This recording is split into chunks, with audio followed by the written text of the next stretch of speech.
Olá, pessoal, tudo bom? Estamos aqui começando essa sessão de hoje, mais um Gira Talks da comunidade GiraDAO. Esse é o primeiro Gira Talks do ano e é muito especial. A gente vai trazer aqui a Adriana Rolo e o Juliano Kimura para um diálogo, um debate sobre inovação e ética. A gente está muito feliz aí por inaugurar é, essa série de Gira Talks de 2025 com Adriana e Juliano, um tema tão importante. A GiraDAO, para quem não sabe, é uma comunidade intencional para trazer conhecimento sobre tecnologias emergentes, inovação para os profissionais de marketing, comunicação, gestão, negócios. É uma comunidade pública, sem fins lucrativos, todo o nosso conhecimento é aberto.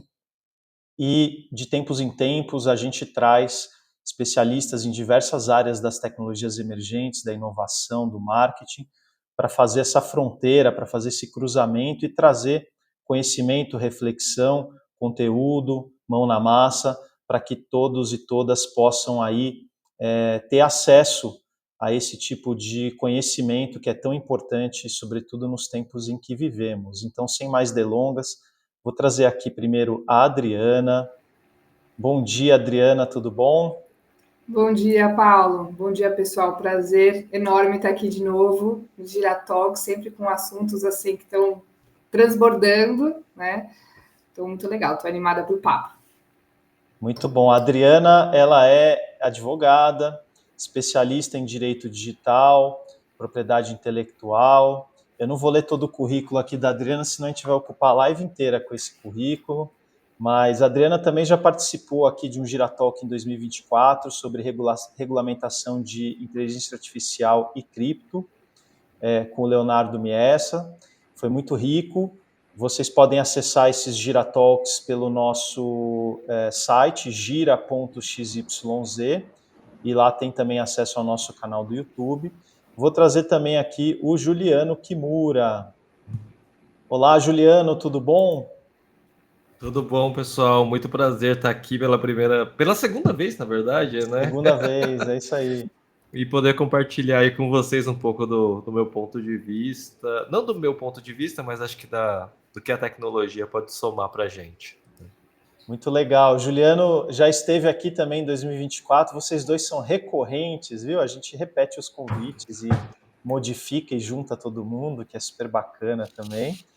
O Juliano é especialista em transformação digital, inteligência artificial, blockchain, criptoeconomia, uma série de outras coisas também.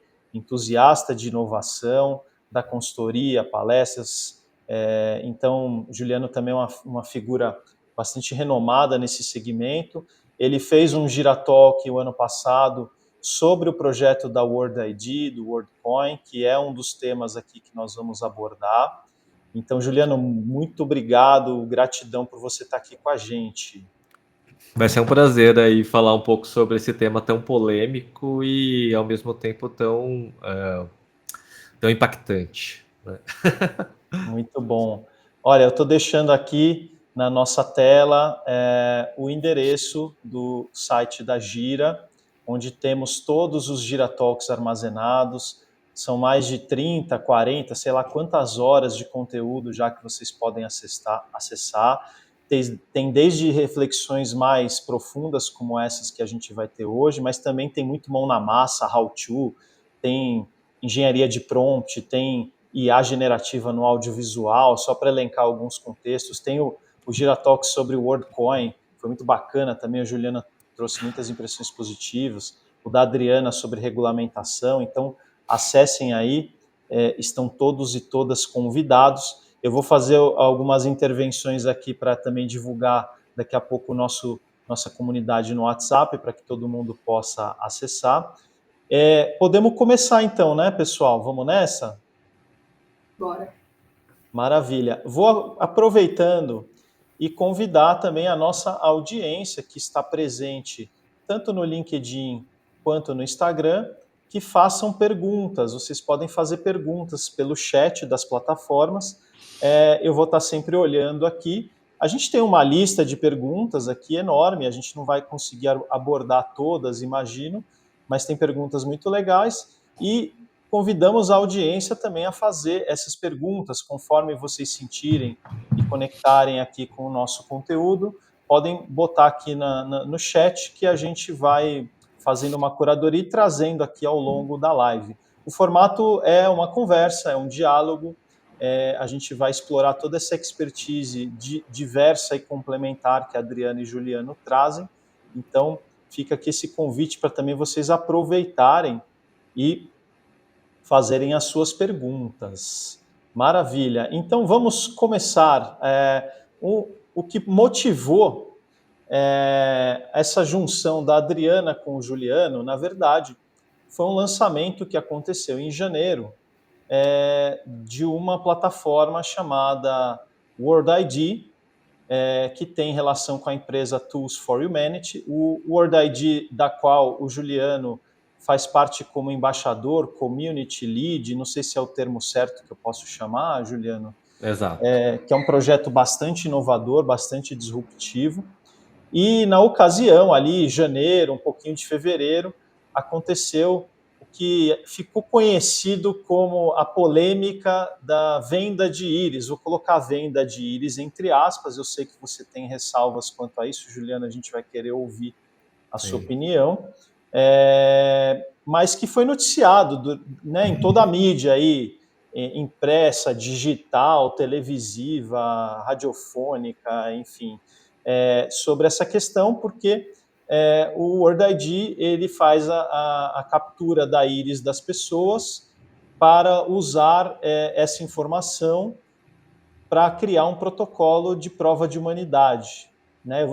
Eu vou só falar de uma forma assim, como eu entendo também, e depois você aprofunda. E para isso, ela tem também todo um processo de criptoeconomia, de ecossistema também financeiro super contemporâneo, e ela oferece alguns tokens para essas pessoas que então ativarem a sua identidade na plataforma. E aí isso ficou conhecido então como a venda de íris. Então, paga 500, 700 reais para vender a íris, e as pessoas estavam fazendo fila, e aí deu uma confusão danada. Então, primeiro, Juliano, para contextualizar, para você explicar um pouquinho do ponto de vista da inovação, né, dessa proposta de valor, o que é a proposta de valor e os diferenciais da World ID, né? E também, qual que é essa relação? Que nós temos algumas entidades, né? World ID, WorldCoin e Tools for Humanity, né? Então, qual também é o papel de cada uma das entidades e como que elas se relacionam ou se separam? Mas, em primeiro lugar, o que é essa proposta de valor e por que deu essa polêmica? Qual que é a tua opinião sobre isso? Olha, a proposta de valor é a principal coisa que me fez embarcar nesse projeto, né? Principalmente porque é uma coisa inédita. E isso foi, isso me encantou de uma forma que a gente abraça isso, né? Por exemplo, você ter uma ferramenta que você consegue provar que aquele indivíduo é um indivíduo único, ser humano, de forma digital e ainda anônimo, é uma coisa que é realmente inédito, né. Então quando você fala da proposta de valor, eu vou dizer que seja uma proposta de valor que é extremamente necessária, pra um problema que já existe hoje no planeta, e que a gente já normalizou esse problema. Por que a gente normalizou? Porque simplesmente a gente não acha que é um problema você ter, múltiplas contas ou fake account ou qualquer coisa que seja falso no nível de usuários. Então, por exemplo, você tem um jogo online, você pode criar quantas contas? Infinitas contas. Você tem uma rede social, quantos perfis você consegue criar? Tem gente que tem, tipo, uma dúzia de perfis, né. Você pode criar, o cara esqueceu a senha, o cara cria um perfil a cada vez que ele esquece a senha. Isso acontece. Ou mesmo aquela pessoa que cria o perfil falso propositalmente para, sei lá, enganar outras pessoas ou fraudar outras pessoas. Então, até mesmo quando você pensa no número de usuários de uma rede, isso é uma coisa completamente fraudável ou inflável. Você fala assim: ah, mas quantos usuários tem no Facebook, usuários únicos? Você não tem uma resposta. Você pode virar e falar assim: olha, eu tenho 150 milhões de usuários cadastrados. Isso não significa que são 150 brasileiros únicos. Tá? Outra coisa que seria muito fácil de a gente entender por exemplo, votação do BBB, por exemplo. Tem situações que você tem votação no BBB que tem, tipo, 6 vezes mais votos do que o número de brasileiros no Brasil. Então, assim, a proposta de valor da World ID é um negócio que, na minha opinião, ele vai se tornar cada vez mais necessário para o mundo digital, para a internet e para qualquer tipo de governança. Né? Então, a gente viu aí as polêmicas e principalmente o pessoal falando que se compra a Íris, e na verdade não se compra. A gente tem a verificação, né, a prova de humanidade, e essa prova de humanidade serve para simplesmente você atestar ações únicas. Então, por exemplo, você poderia usar isso para retirada de uma cesta básica, uma única vez, de maneira infraudável. Né? Sabe aquela história do supermercado, aquelas promoções malucas de supermercado, que você vira e fala assim, 5 por CPF? Né? Tipo, se o cara pegar vários CPFs, o cara pega várias vezes a mesma promoção. Né? Então ele consegue fraudar isso. Você teria uma forma de que cada pessoa pudesse pegar uma única vez, uma única fração, usando essa prova digital. Tá? Essa é a proposta de valor do projeto. Outra proposta de valor do projeto extremamente importante é, com os avanços da IA, a gente vai ter um grande problema de você distinguir quando você está falando com um ser humano ou com uma inteligência artificial. Tipo, seria um plot twist, uma reviravolta total, se eu virasse e falasse, ó, vocês estão vendo aqui o Juliano falando, mas na verdade não é o Juliano, na verdade é uma inteligência artificial falando no meu lugar, eu treinei ela gesticula como eu gesticulo, ela fala como eu falo, e vocês foram enganados, você não estava falando com o Juliano, você estava falando com uma IA. Isso vai ser possível, já está sendo possível, e isso vai gerar uma crise de confiança gigantesca na internet. Ou seja, você vai precisar de uma forma de provar que você está falando com um ser humano e não como uma IA. Isso vai ser cada vez mais necessário. Então, a proposta de valor da World ID, na minha opinião, ela não é só importante, mas ela é essencial para que a gente consiga ter uma internet melhor, com mais confiança, com mais provas, né, com mais autenticidade. Você me perguntou também sobre a questão da relação entre as organizações por trás da Word. Né? A Word é um protocolo.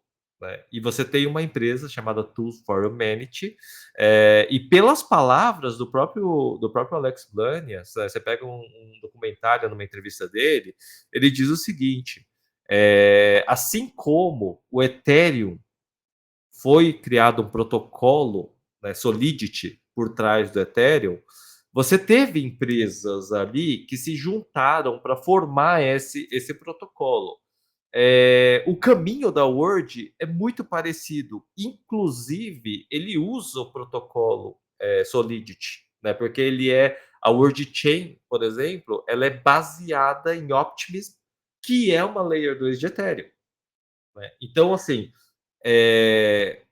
o projeto é a criação de um protocolo de código aberto e que existe, por exemplo, a Tools for Humanity e também existe uma outra organização que é a World Foundation, que é a responsável pela distribuição dos tokens.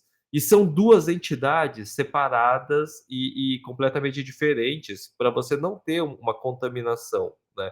Então, quem organiza a distribuição do token, né, é responsável por essa parte, é a World Foundation, que ataca as ODS 16.6.7.8 e 11, tá? Que é mais ou menos, são ODS, e eu posso estar enganado nas ODS específicas, mas são ODS que atacam identidade, menos corrupção, governança melhor, ou seja, tem um propósito muito importante por trás do projeto. Tá?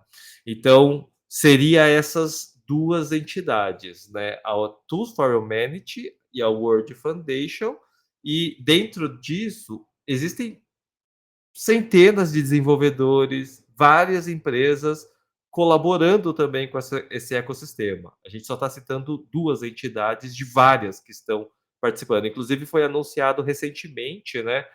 Tem uma entrevista agora de um cara da Solana que tem um projeto que ele consegue fazer uma espécie de layer zero para interoperar a World ID, por exemplo, com o ambiente da Solana. Então, uma proposta de ser adotado em qualquer camada.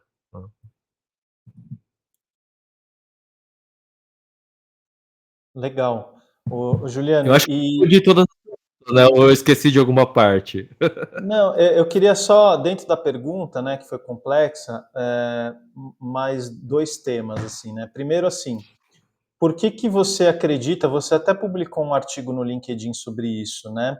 Que falar da forma como foi falada sobre venda de íris é incorreto. Essa é a primeira subpergunta aí dentro desse grande Sim, tema. sim. É incorreto pelo seguinte: você não está trocando os tokens pela verificação. Tá? A prova de ser humano único, o Proof of Unique Human, or Proof of Uniqueness, ele é uma forma de você provar que você é você. E isso torna você elegível para você dar claim, para você resgatar, para você pegar uma quantidade de tokens. Tá? E o que é importante nisso é você dizer que a prática de airdrop é uma prática comum em todos os projetos Web3. É comum em todos os projetos Web3. Então, você tornar o airdrop elegível por Proof of Unique Human, ou prova de humanidade única, é uma forma mais justa de você distribuir um airdrop apenas. Então, se você começa a. Imagina o seguinte, né? Que até acho que vai abrir uma discussão legal, que é o seguinte: você proibir o airdrop da WLD pode gerar uma jurisprudência para outros airdrops. Porque o que acontece? Na verdade, a prova de humanidade única pode ser utilizada para você utilizar ela em qualquer tipo de em qualquer protocolo ou em qualquer airdrop. Ou seja, você conseguiria utilizar essa prova para você dar airdrop de Solana, de Optimism, ou de qualquer projeto, inclusive BNB, etc. Isso não tem nada de errado. Tá? Então, a ideia aqui é que não se está dando tokens por íris. E aí é que tá. Quando você faz a prova de humanidade, a custódia dessa prova é do usuário. E nenhum dado fica com o protocolo. Tá? Nenhum dado semântico. Não tem imagem da íris, não tem nome, não tem RG, não tem CPF, não tem nenhum dado que fica ali. Tá? Então, como que você pode estar vendendo algo se você não tem nada em troca? A única pessoa que pode utilizar isso, e isso é provado pelo código, é o próprio usuário. Tanto que é explicado nos centros que se ele não faz o backup, ele pode perder o acesso dele. E isso é o outro problema, porque quando você fala de custódia, a gente está falando de pessoas, vocês são responsáveis pelo seu próprio dado, pela custódia disso. E aí, quando o cara perde, hoje está sendo veiculado na mídia que a culpa é do protocolo, ou o responsável é a empresa ou o algoritmo. Isso na Web3 é completamente errado. É completamente errado. Só que a gente está passando por um processo de transição da Web 2 para a Web 3, aonde ainda se é comum responsabilizar a empresa. E nesse caso não tem empresa. E me fala uma coisa, Juliano, onde que a Tools for Humanity entra nesse contexto? Você falou da World ID, você falou da World Foundation, né? Até mencionar as ODS, para quem não sabe, a ODS é um conjunto de objetivos de desenvolvimento sustentável que foi organizado aí pela Organização das Nações Unidas e que todo mundo que trabalha hoje com impacto positivo, com desenvolvimento sustentável, seja juntando esses aspectos econômicos, sociais, ambientais, acabam atrelando seus projetos a essas ODS. Então, um conjunto de 17 ODS, recentemente a ONU reconheceu uma 18ª, mas dentro da ODS 16 entra muito essa questão de privacidade, ética, etc. Né? E ela tem várias subcategorias. Mas onde que Identidade, governança. Exato. Onde que entra a Tools for Humanity? Porque a Tools for Humanity é uma empresa for profit, como que ela se relaciona Isso. com... A Tools for Humanity, hoje, ela é responsável pelo Word App e pela Orb. Tá? Parte da programação também do próprio protocolo aberto da Orb e do protocolo aberto da Word. Né? Então, por exemplo, o kit de desenvolvimento para você usar a identidade em algumas coisas. Então, é a empresa por trás que hoje está desenvolvendo o hardware e o aplicativo. Dentro desse ecossistema, por exemplo, você tem a WorldChain. A WorldChain já não está sobre o guarda-chuva da Tools for Humanity. Né? Então você começa a perceber que, assim, e eu arrisco dizer que não tem muitos protocolos que não comecem de forma centralizada e gradativamente vão se descentralizando, assim como foi o Ethereum e sua Layer 2, sua Layer 3. Esse processo também vai acontecer com a própria Word.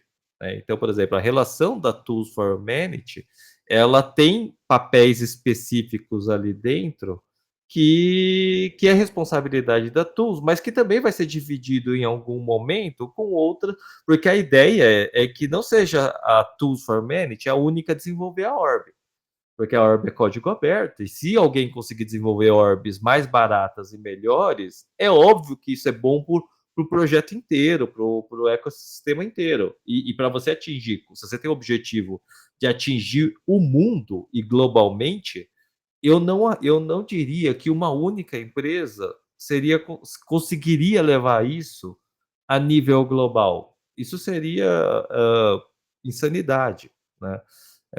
Assim como a própria Ethereum, assim como o próprio, você pega, vou pegar o exemplo do Ethereum porque acho que é o que foi passando por esse processo gradativo de descentralização e que hoje realmente, se você pegar o protocolo Solidity, hoje ele é o mais disseminado, mais do que outros protocolos de Layer 1, de outros protocolos de Layer 1.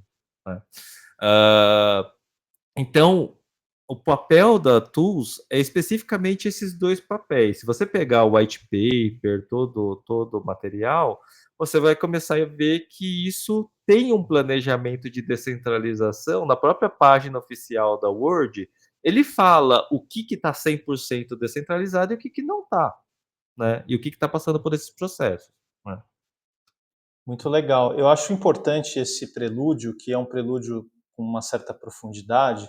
Vou até trazer a Adriana aqui para a nossa telinha, porque é um contexto muito diferente do que a gente está vendo, está acostumado com relação à estrutura mesmo de organizações, né, Adriana? tem um protocolo, tem uma fundação, tem uma empresa e podem ter mais empresas plugadas, e isso, até por uma questão de ser tão inovador, por uma questão, até o Juliano mencionou jurisprudência, né, da questão dos airdrops de cripto, né, que isso acontece muito mundo afora, né, mas por toda essa estrutura, eu vou dizer, não convencional e interrelacionada entre essas diversas organizações for profit e non-profit, eu acho que ficou muito difícil de explicar isso, né? E a imprensa também não conseguiu entender. Você vê, a gente precisou de alguns minutos aqui valiosos para poder também trazer isso de forma nítida aí para a audiência. E aí, Dri, eu queria saber de você, porque você até fez um comentário, foi entrevistada pela CNN para dar sua opinião na ótica jurídica, na ótica da LGPD, na ótica da Associação Nacional de Proteção de Dados, e você trouxe alguns aspectos que você pode, com certeza, replicar aqui, trazer um pouco dessa visão. E então, assim, nessa ótica do que é jurisprudência no Brasil, e aí eu trago um outro aspecto, né? Hoje em dia, a gente está falando aqui de reconhecimento de íris, mas hoje em dia a questão do reconhecimento facial é ponto comum. Você vai fazer uma compra num varejista online de grande expressão, ele vai pedir para você autenticar com a sua face. Eu vou alugar um carro para viajar, ele pede autenticação facial. Para muitos prédios já com portaria eletrônica, você precisa de autenticação facial para entrar no prédio. Aplicativos de banco, então, nem se fala. Então, assim, a gente já tem hoje uma prerrogativa com relação a reconhecimento facial. É claro que reconhecimento de íris é mais profundo, ele tem essa coisa da unicidade, né, do uniqueness, ou seja, realmente uma prova de falha, né, como uma identidade digital mesmo. Mas, contudo, porém, entretanto, todavia, a gente acabou tendo essa questão que foi comunicada pela imprensa e que envolve uma complexidade muito grande. Então, eu queria ouvir um pouquinho de você, Dri, sobre essa ótica do que aconteceu, o que você vê que, de repente, faltou para a Tools for Humanity ou para essas outras entidades tomarem cuidado, o que elas não conseguiram, de repente, cumprir para ter uma tranquilidade de disseminar isso.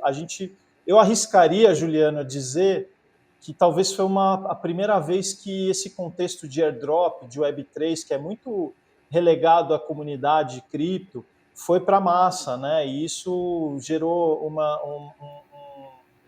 amplitude muito grande na imprensa e como explicar airdrop para quem também não tem esse conhecimento, né? Então, Dri, queria que você comentasse um pouco a respeito desse contexto super complexo e como que você vê que ele se deu aí e por que aconteceu essa questão da proibição, né, de distribuição dos tokens para o reconhecimento da íris. Por mais que o Juliano tenha falado aqui que não é bem assim, não foi bem assim, né, mas fala no teu contexto aí jurídico, tá?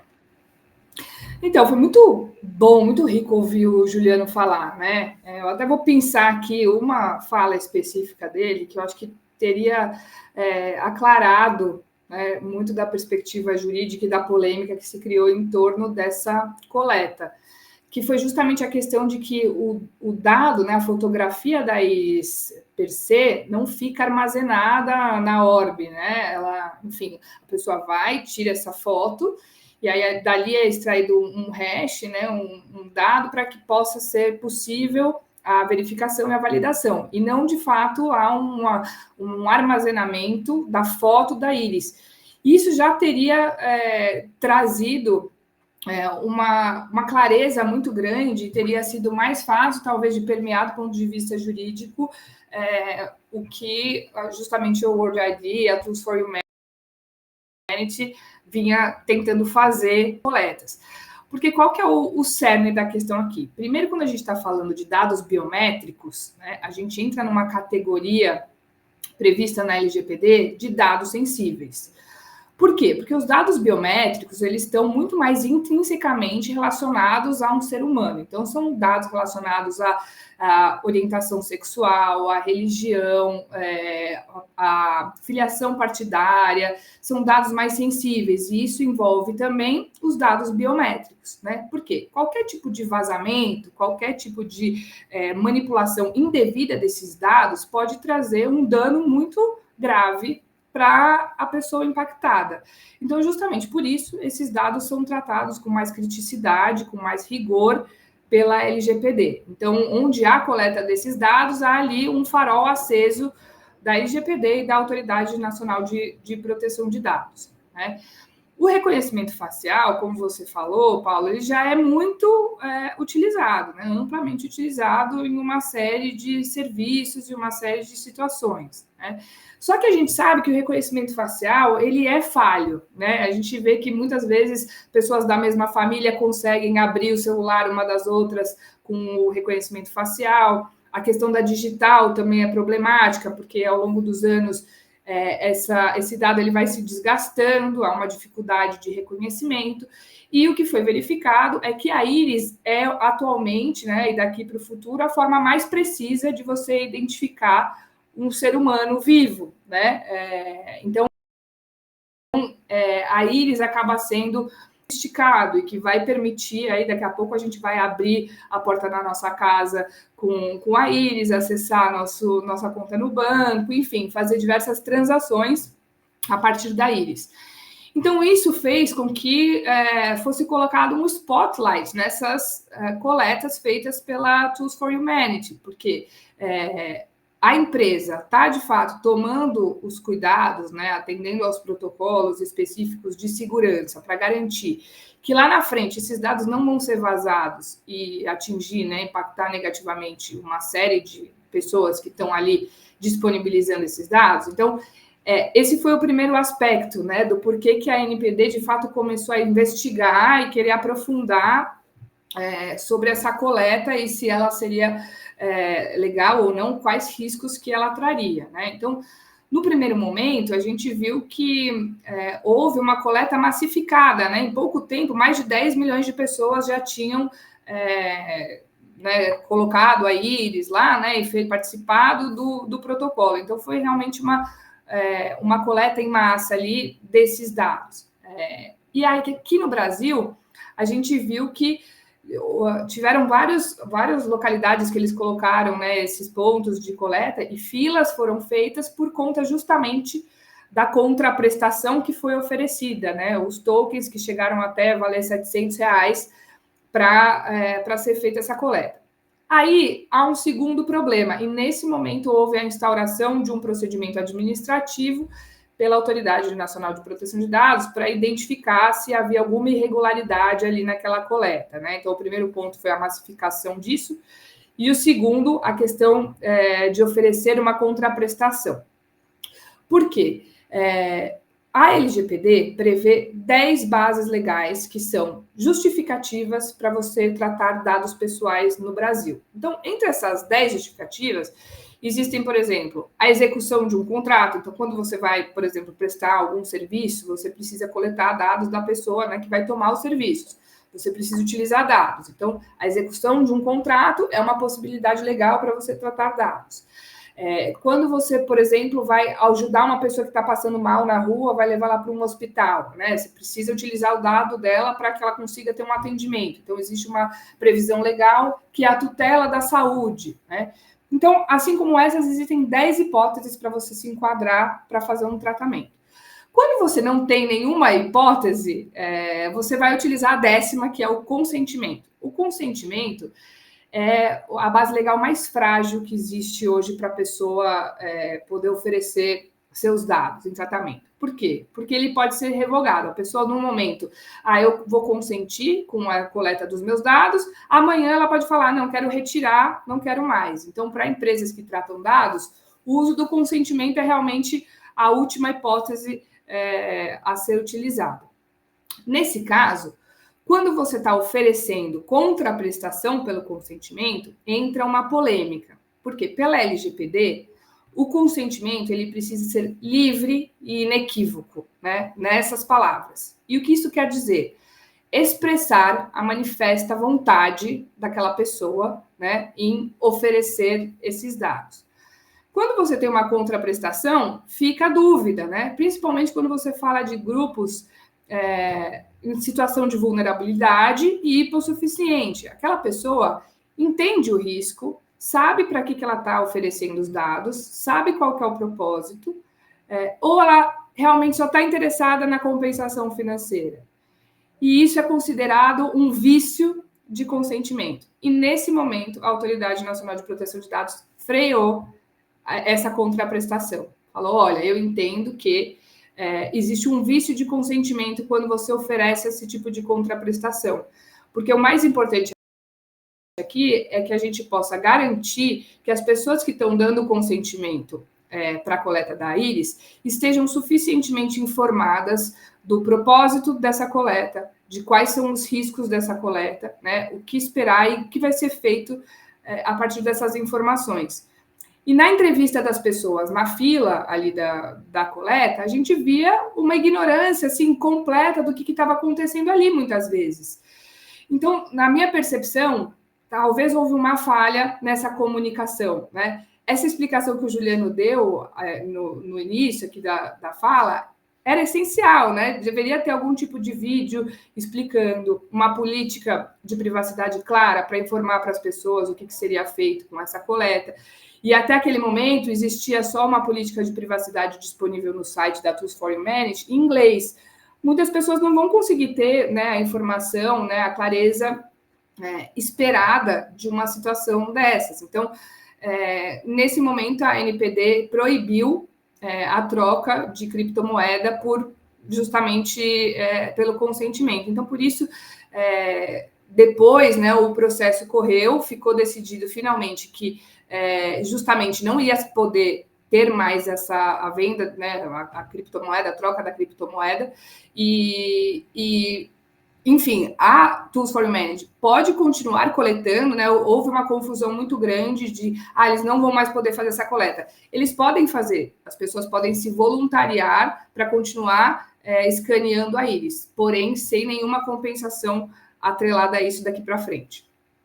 Eu vou só trazer o Juliano aqui, que acho que ele queria comentar alguma parte aqui, tá, Adri? Boa. Vai lá. Acho que você tá mudo, Juliano. Eu vou desmutar você aqui. Tem uma parte que é importante, Adri, que é o seguinte, você comentou, por exemplo, se deveria ter um vídeo, e tinha 2 vídeos em cada centro.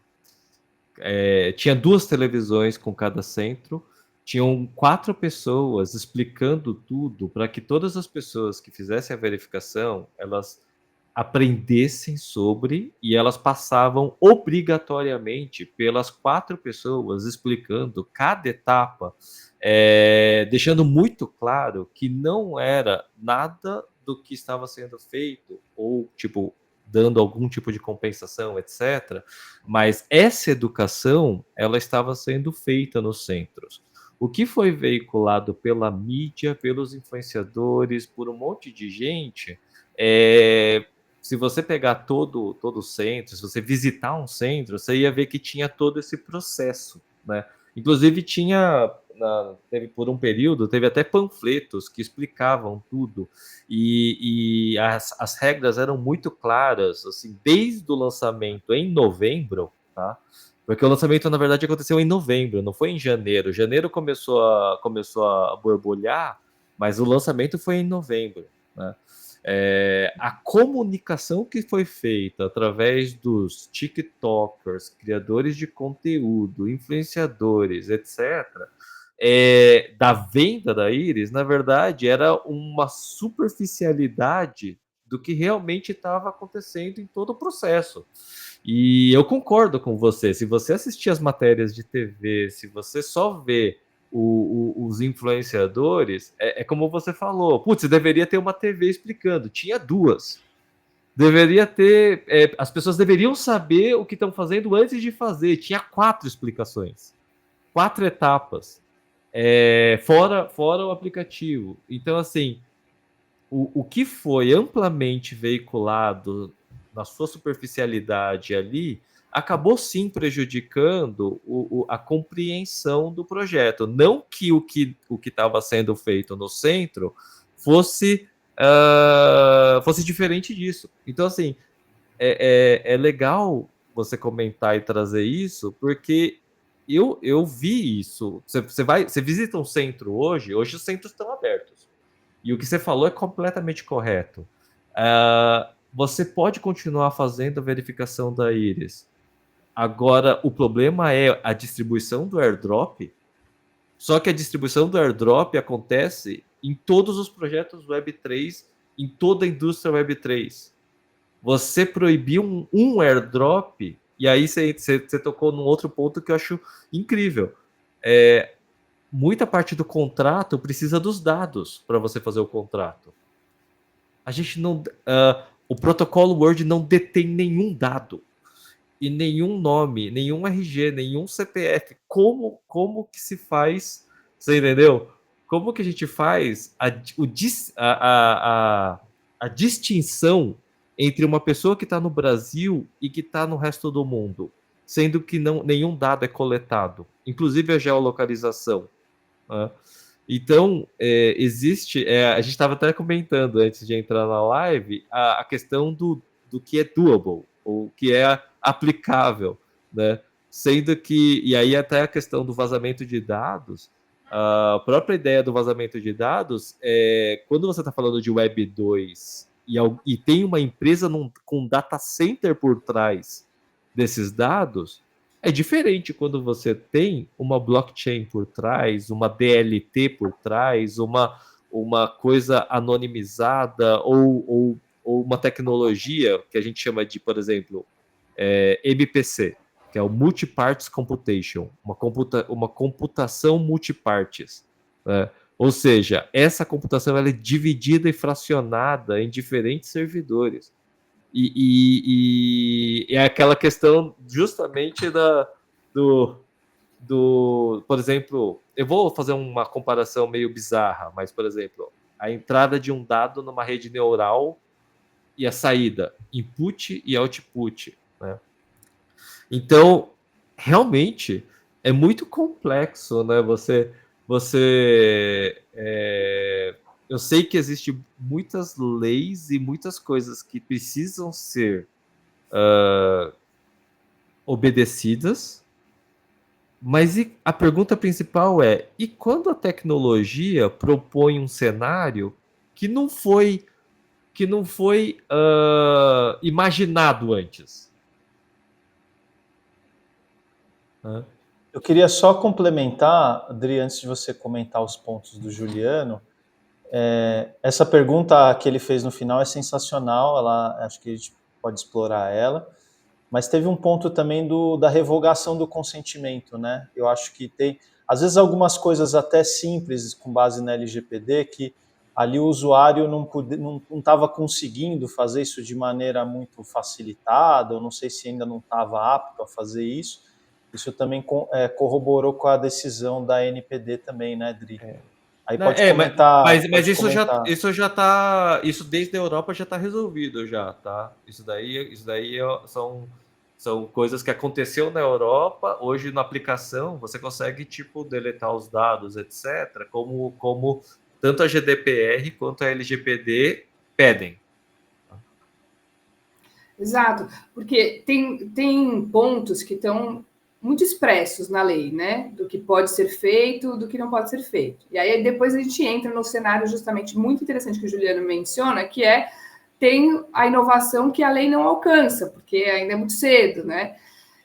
Onde tem uma clareza em relação ao que a lei pede, a gente não tem muito como fugir, né? Essa questão dos direitos dos titulares é um capítulo inteiro da LGPD. Então, o titular ele tem o direito de ter acesso facilitado aos dados, ele tem direito a pedir a correção de dados, a exclusão de dados, isso a qualquer tempo, tá? E a revogação do consentimento.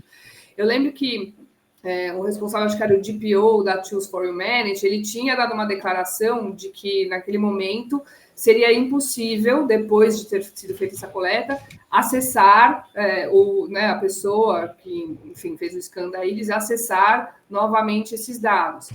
E isso, para a LGPD, já é uma violação, né? Porque a pessoa tem que, a qualquer momento, solicitar, olha, eu quero saber dessa empresa o que vocês têm ao meu respeito, né? Quais informações? Eu quero pedir a imediata exclusão desses dados. A empresa tem que estar apta para atender isso num prazo razoável, né? E se do ponto de vista técnico isso é impossível, a gente tem uma clara violação à LGPD.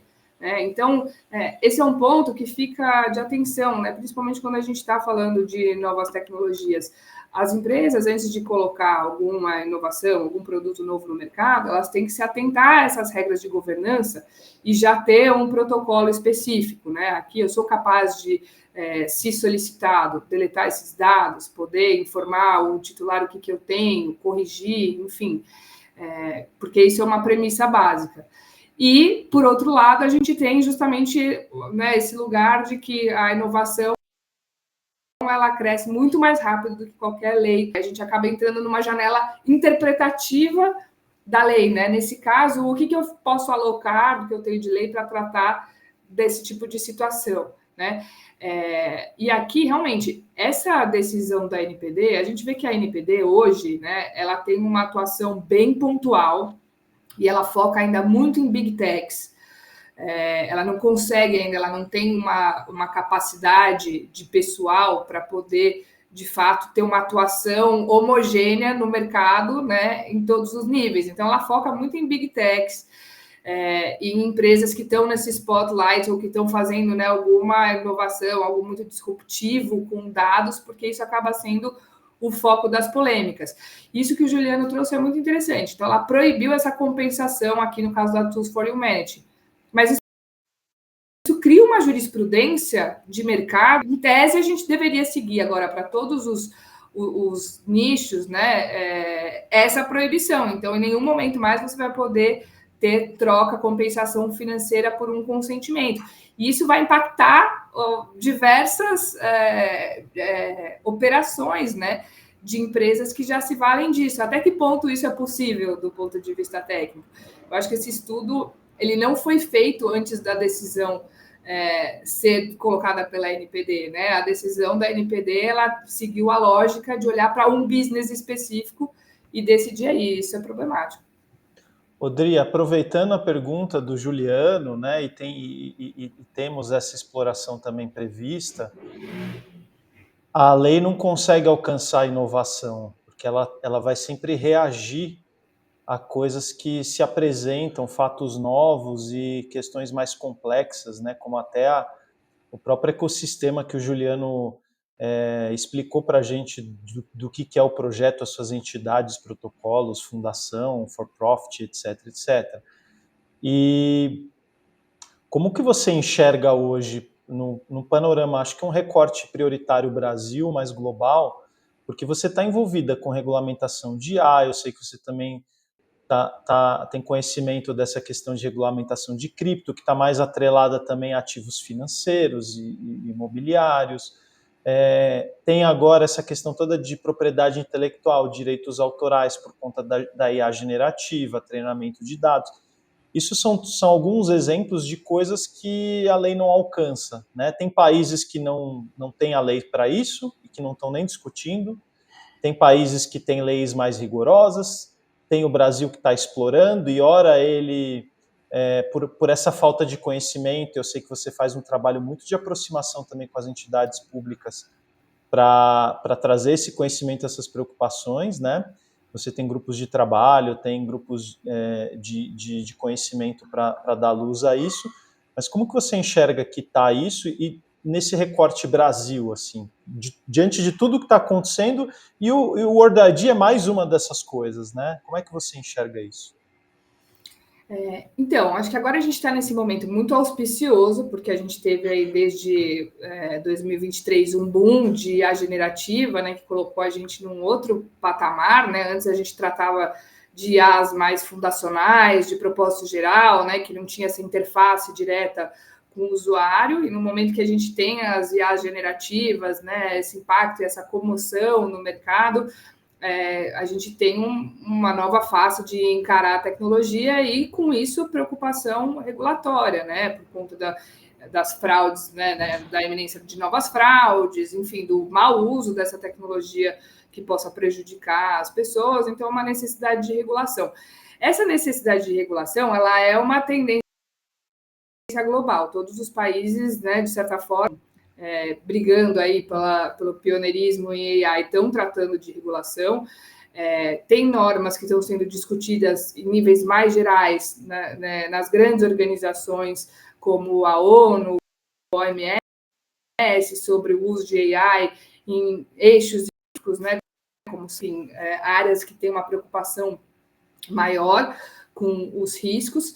E aqui no Brasil, assim, a gente acabou seguindo o que a gente chama de efeito Bruxelas, né, que é o Brasil querer seguir um pouco a onda da Europa, que foi exatamente o que aconteceu com o LGPD, né, quando houve a GDPR discutida lá, a gente trouxe uma legislação praticamente copy-paste, com algumas jabuticabas aqui à parte, e com AI está acontecendo a mesma coisa, né? Houve o AI Act lá que foi promulgado na Europa e já está em vigor, e a partir disso começou a se discutir aqui uma regulação de IA para o Brasil.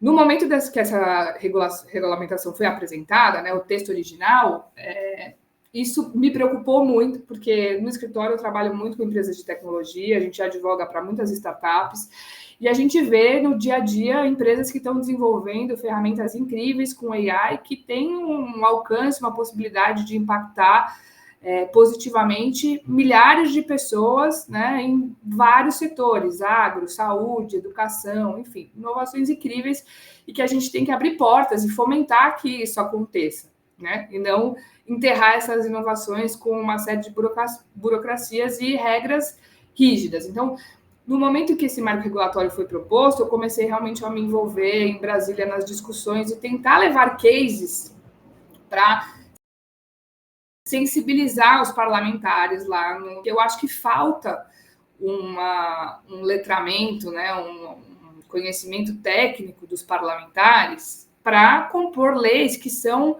eficientes, que vão, de fato, proteger os cidadãos, ao mesmo tempo fomentar a inovação.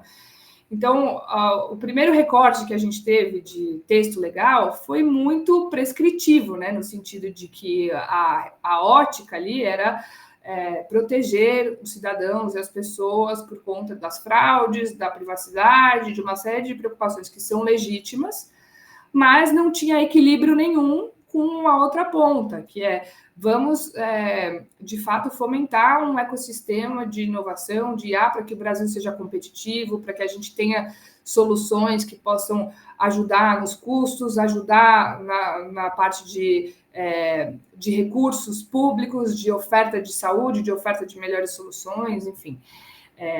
E aí a gente começou a levar cases e mostrar, olha, essa IA é totalmente benéfica, ela traz muito pouco risco, então a gente tem que, de certa forma, flexibilizar esse texto para permitir a passagem desse tipo de solução, né?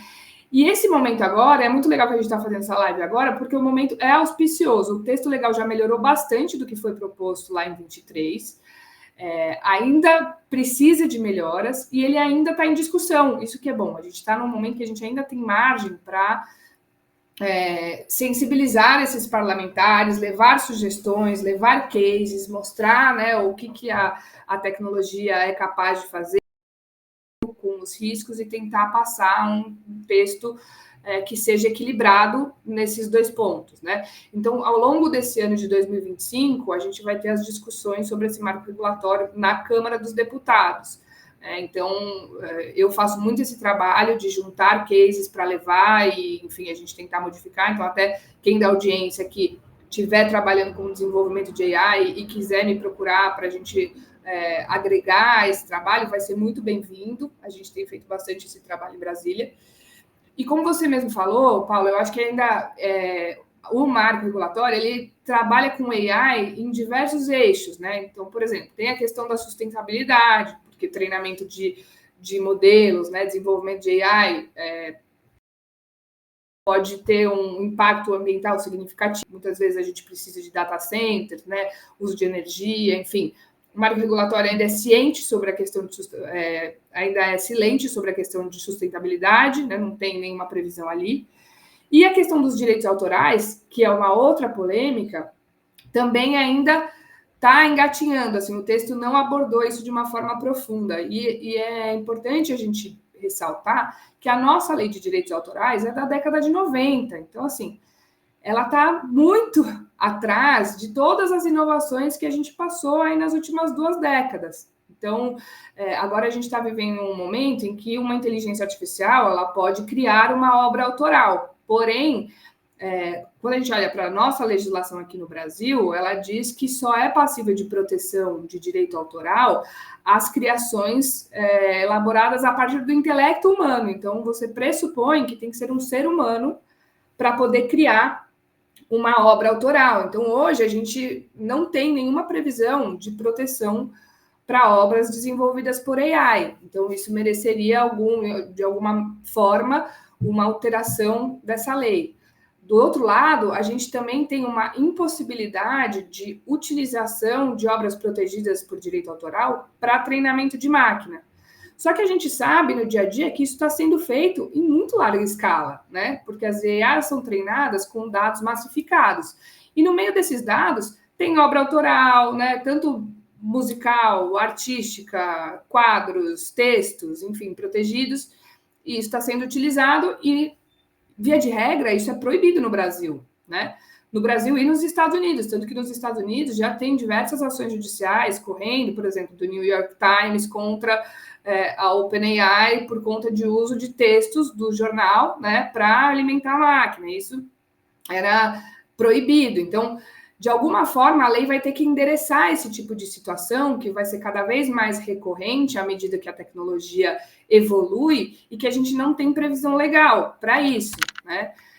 Então, ao longo desse ano de 2025, o Congresso Nacional, né, especificamente a Câmara dos Deputados, vai ter esse desafio nas mãos de aprofundar esses temas, e o grande perigo é que os parlamentares não têm o conhecimento técnico e nem jurídico para tirar ali uma solução, né, e montar um texto que seja equilibrado. Por isso que a gente participar desse processo, né, e apresentar subsídios, né, tanto assim, quem está no front técnico de desenvolvimento de AI, quanto para quem tem esse conhecimento jurídico específico, a gente agregar isso e levar esses materiais para o Congresso vai ajudar muito para que, ao final do ano, a gente tenha um texto legal mais equilibrado e que a gente possa ter uma lei que seja eficiente, no sentido de proteger os direitos e garantias fundamentais das pessoas, né, como a privacidade, por exemplo, os direitos de propriedade intelectual, mas que, por outro lado, ele também permita essa profusão de novas ferramentas que vêm para ajudar a sociedade em uma série de áreas. Muito legal. Odri, eu vou só trazer o Juliano aqui também. Eu vou fazer um merchandising aqui para as pessoas baixarem, está aqui na nossa tela, no canto superior esquerdo. Basta bater o QR Code aqui e baixar o NFT de participação nesse Giratalk. Esse NFT, toda essa tecnologia é carinhosamente oferecida pela Go Blockchain, que é um dos parceiros mantenedores aí da comunidade GiraDAO, oferece todo esse arcabouço de tecnologia para que vocês possam resgatar essas NFTs. Quem resgatar esse NFT, estamos começando o ano agora, né? Então, vocês podem ir acumulando essas NFTs e isso vai dando benefícios dentro da nossa comunidade.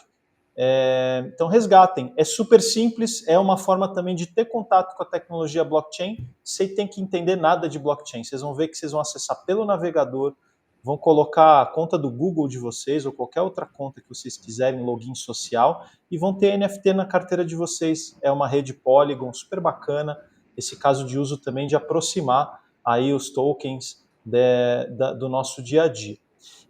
Dri, eu vou fazer uma pergunta complementar que surgiu da nossa audiência. Antes só, eu vou dar saudações, porque tiveram algumas participações super legais aqui. Primeiro, o Marcelo Figueiral está aqui com a gente, ele é da Solana. O Juliano mencionou a rede Solana aqui, e o Marcelo trouxe o seguinte: eu sempre falo nas minhas palestras que a moeda do futuro é a confiança, né? Então ele está trazendo aí essa fala super bacana. A gente teve também uma fala da Caroline Lopes, quando eu comentei do reconhecimento facial, em detrimento dessa questão do scanner da íris.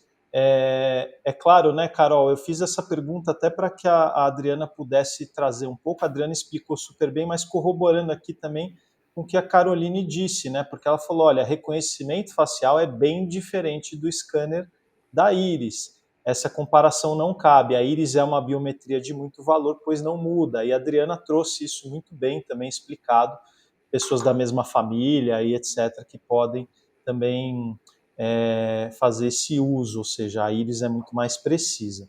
E também uma fala aqui do nosso querido Wagner Tamanarra. O Wagner é um participante ativo da nossa comunidade GiraDAO.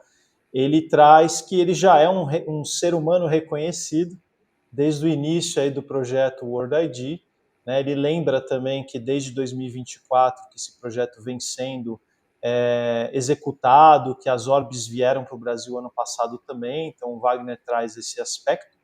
E aí, gente, eu vou pedir para vocês ficarem nesse chorinho.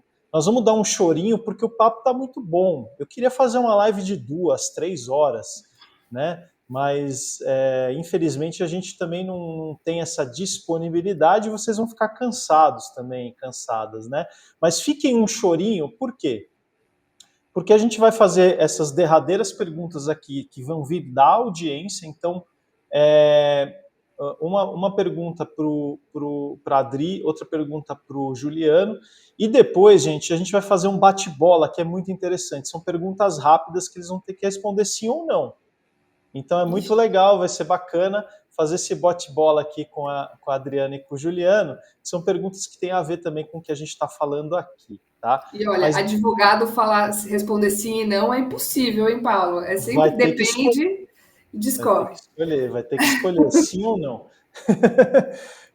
Vamos lá. O Robson Santos, ele traz aqui, complementando a sua fala, Adri, a que velocidade a lei deve acompanhar as novas ferramentas.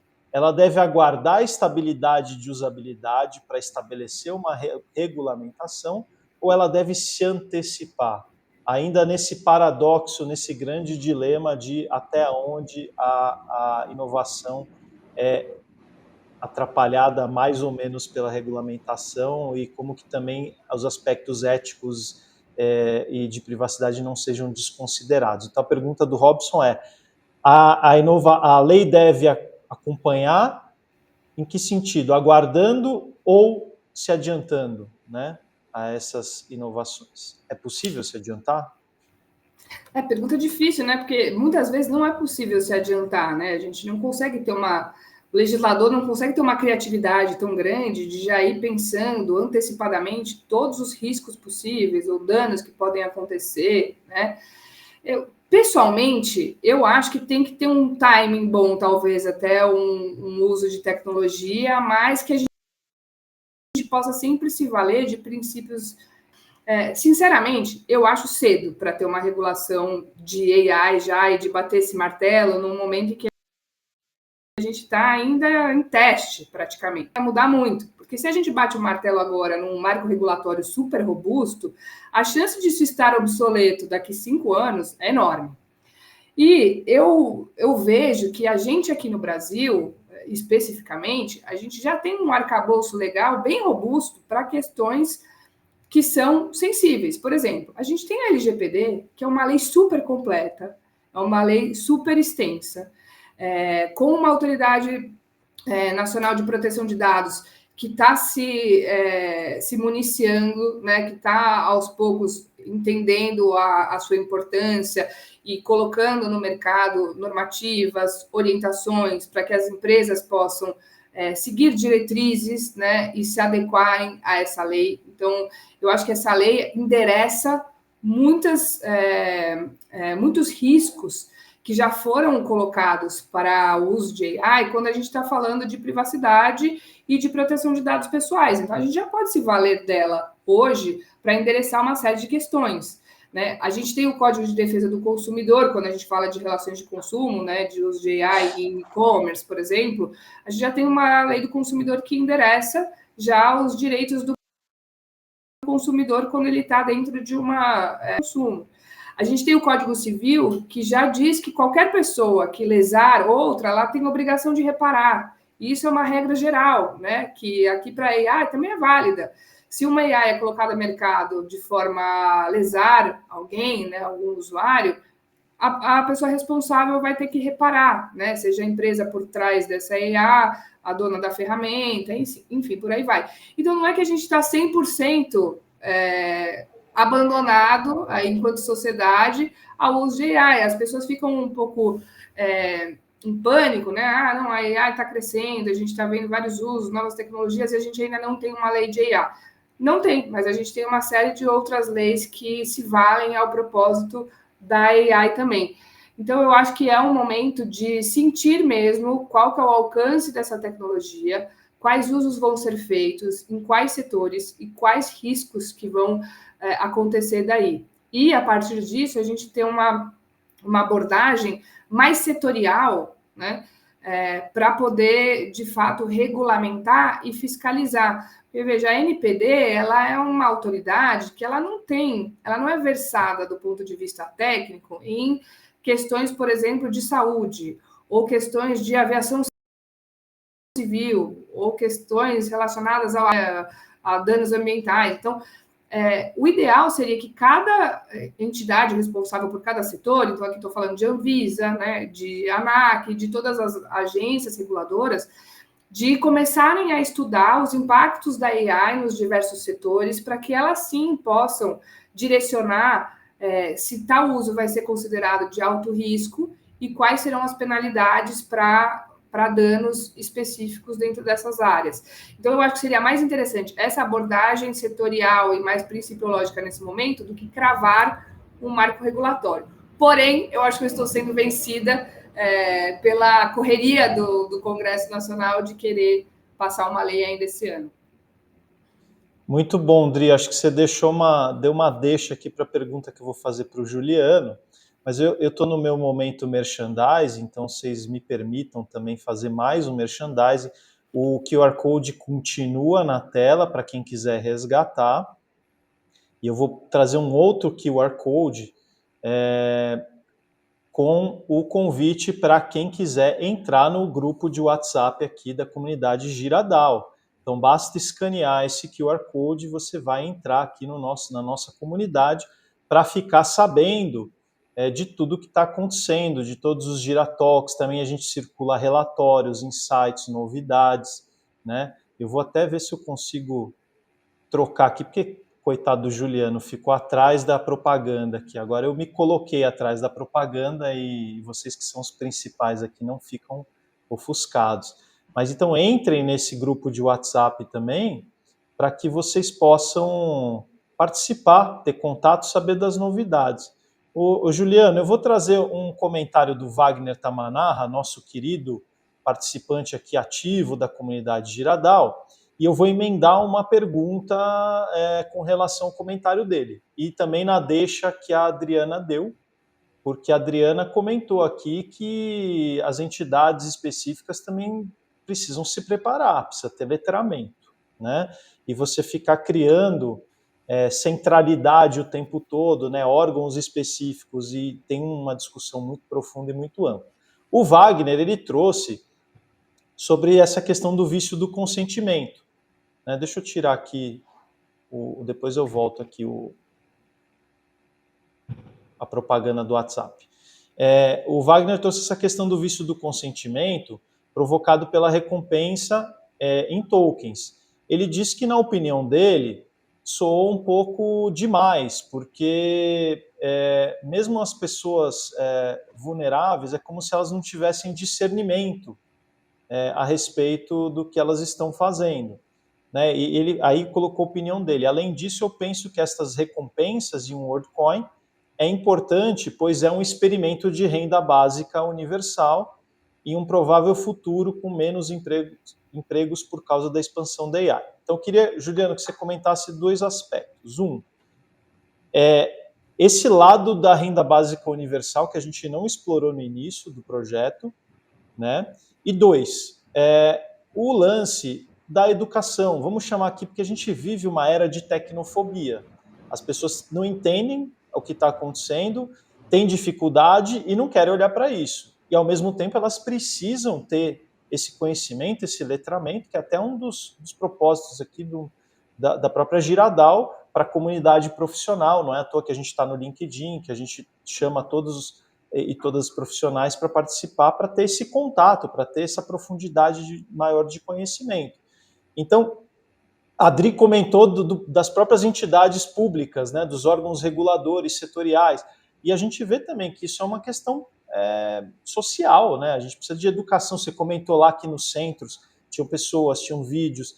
Então, é um tema muito importante, né? A questão da educação, ela não é um job que a gente vai fazer em uma iniciativa, né? Isso aqui é uma coisa de longuíssimo prazo. Então, comenta um pouquinho dessa questão do projeto, da parte econômica do projeto, que tem a ver com essa questão da renda básica universal, se você tiver alguma informação sobre isso, e também como você enxerga essa questão da educação, da tecnofobia que a gente está vivendo, e essa necessidade, né, da gente ter esse maior letramento.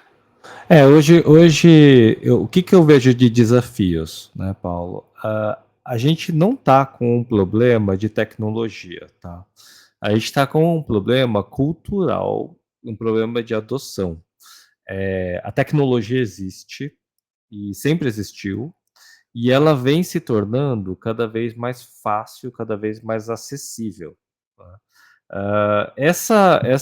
Esse avanço de você tornar ela cada vez mais acessível, você pode então tornar uma tecnologia cada vez mais democratizada e cada vez mais popular. Porém, isso não significa que as pessoas elas estão preparadas para essa tecnologia, tá? E eu não estou falando isso nem relacionado ao Word ID e nem relacionado ao ChatGPT.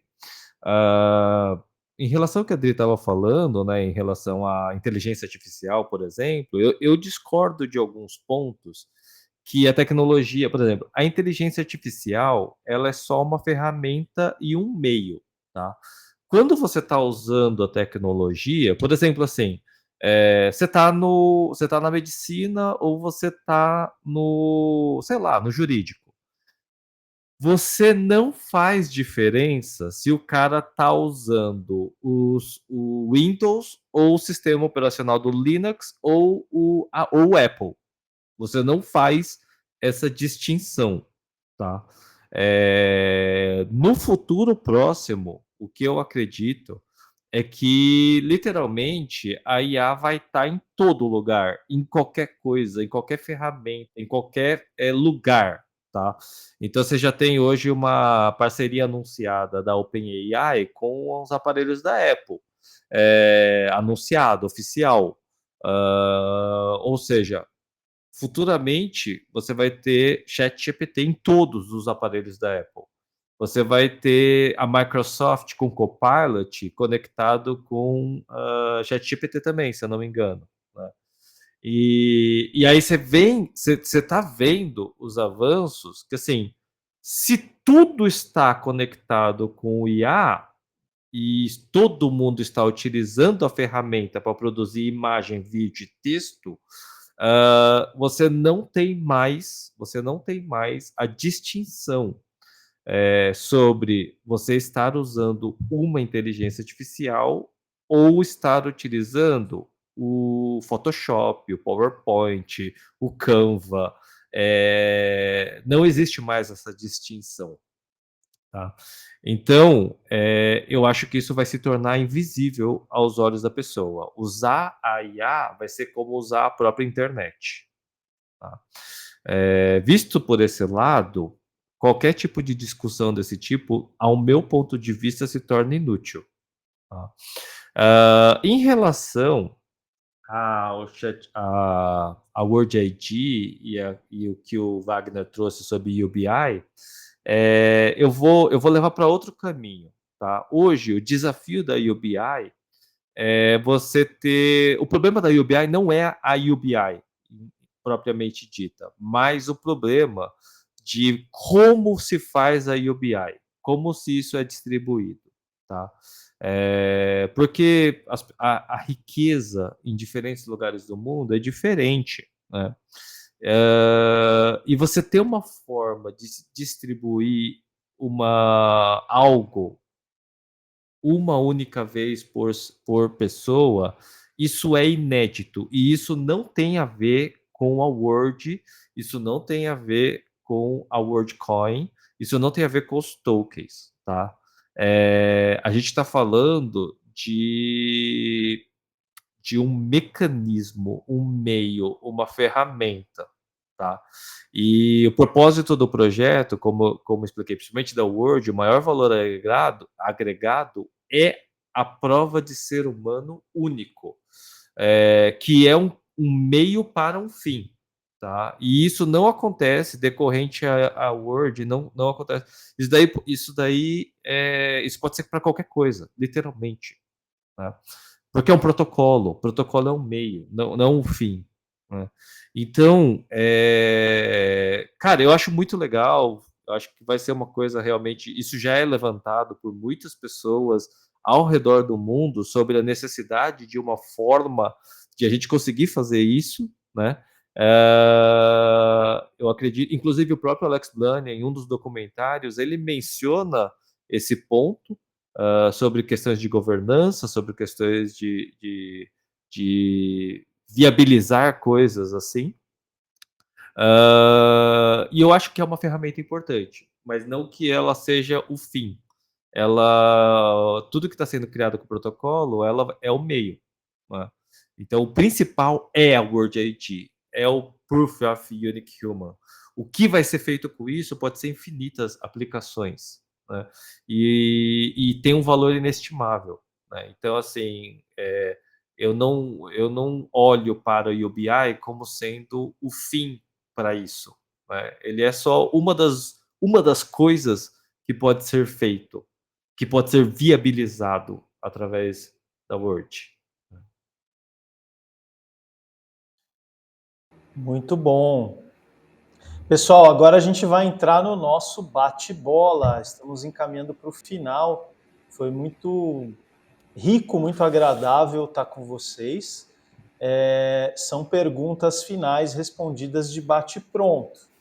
Então, eu sei que a Adriana é advogada, que ela vai querer responder. O Juliano também é um cara bastante técnico, mas eu provoco vocês a responder assim de bate-pronto, tá?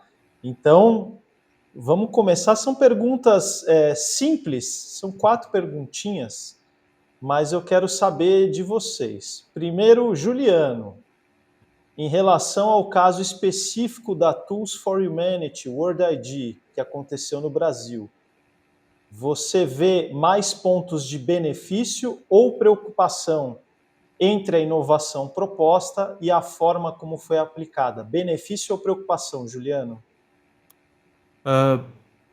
Benefícios. Adriana, benefício ou preocupação?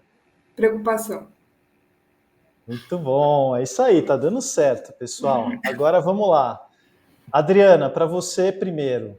A regulação excessiva de inteligência artificial pode sufocar a inovação e impedir o Brasil de competir ou de ser relevante globalmente? Sim ou não?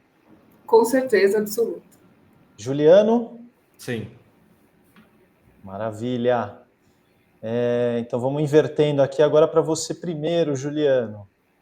É possível encontrar um equilíbrio que promova a inovação responsável no contexto polarizado político e ideológico dos tempos atuais? É possível, sim ou não, Juliano? Não. Dri? Não. E uma última pergunta. Essa aqui é realmente para ter opinião de vocês, porque é previsão de futuro, tá, gente? A computação quântica vem aí. A gente está vendo muitas notícias de computação quântica, existe uma corrida do ouro aí também, e aí a reflexão que fica é o seguinte: todos os protocolos de segurança, criptografia que a gente está discutindo aqui hoje vão ficar obsoletos em 5 anos? Juliano? Não. Dri? Olha, sim, eu diria que sim, mas como o Juliano, que é o técnico em tecnologia, já fico com dúvida, viu? Mas eu vou no sim. Eu acho que está mudando tudo tão rápido que assim, os processos realmente assim vão ser profundamente impactados, com certeza. Eu posso comentar também? Vai, essa última eu deixo para comentar, tudo bem. Então, os avanços tecnológicos, eles de fato acontecem. Porém, os seres humanos evoluem numa velocidade diferente da tecnologia. Por isso que eu justifico a minha resposta como não, tá? Porque realmente, assim, a tecnologia vai avançar absurdamente. Mas, pela minha experiência viajando o Brasil, conversando com pessoas, o processo de adoção da tecnologia, ele se dá ao passo humano, não ao passo tecnológico. Então, por isso que eu respondi não. Muito bom. Eu vou aproveitar e trazer aqui um comentário da Solange, que está participando com a gente, e ela deixa uma reflexão importante, né? Porque a pergunta que nós fizemos no bate-bola foi sobre inovação responsável, e vocês dois foram mais pessimistas nessa, né? Vocês falaram que não, nesse contexto que a gente vive hoje. A Solange trouxe aqui uma reflexão, provocação, de que nós precisamos de tecnologia que gere avanços e que, ao mesmo tempo, permitam a redução de processamento, de servidores, de transações, de uso de água, de recursos naturais, que ela está denominando aqui de Green IT, né? Cuidado com o planeta. Então, tem muitos aspectos para a gente considerar. E só para comentar... Polêmico. Isso é polêmico. Eu vou deixar aqui para uma blockchain próxima. não é muito green, Vou deixar aqui para uma próxima, mas acho que é interessante a provocação que a Solange traz e que também está muito em voga aí com a questão da AI. Blockchain, a gente tem alguns projetos que são mais green, né, outros menos. Mas eu também, na questão da computação quântica, eu ia colocar 10 anos, mas aí eu ia induzir vocês a responder sim. Então eu coloquei 5 anos, tá? Eu diria até mais, sabe por quê? Porque assim, eu estava estudando computação quântica e a gente tem uma visão meio errada da visão quântica, tá? A visão quântica parece que as pessoas imaginam que a visão quântica é assim, é um computador super mega rápido, né? E não é. Na verdade, é uma nova forma de computação na qual os softwares para você rodar na quântica são softwares desenvolvidos para o quântico. Você nunca vai rodar um software criado. É tipo Web 2 para Web 3. Né?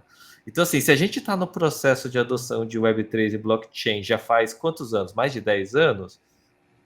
O processo do quântico novamente, ele vai evoluir, mas o ser humano, as aplicações, o desenvolvimento de soluções vai demorar, não tem jeito. Então, assim, a gente está falando de quântico agora, vai sair software, talvez com a inteligência artificial comece a sair mais rápido, tá? Então, mas novamente, o processo de adoção é mais cultural humano do que tecnológico. Gente, eu agradeço demais vocês aceitarem pela segunda vez esse convite. E eu vou dizer que se aceitaram pela segunda, podem esperar por uma terceira, viu? Porque a gente também vai se sintonizando aqui, vai ficando cada vez mais à vontade, né? Então, eu agradeço demais por esse tempo de vocês, Adriana, Juliano. Acho que foi muito legal, isso foi inédito aqui no Giratalks, a gente trazer pessoas com expertises diferentes e complementares, e em alguns pontos você vê que a gente concorda, outros pontos a gente não concorda, e acho que também a gente tem que buscar isso, né? num momento onde cada um tem as suas razões muito convictas, a gente conseguir confrontar no bom sentido e encontrar essa unidade na diversidade de ideias, de pontos de vista, de segmentos de mercado.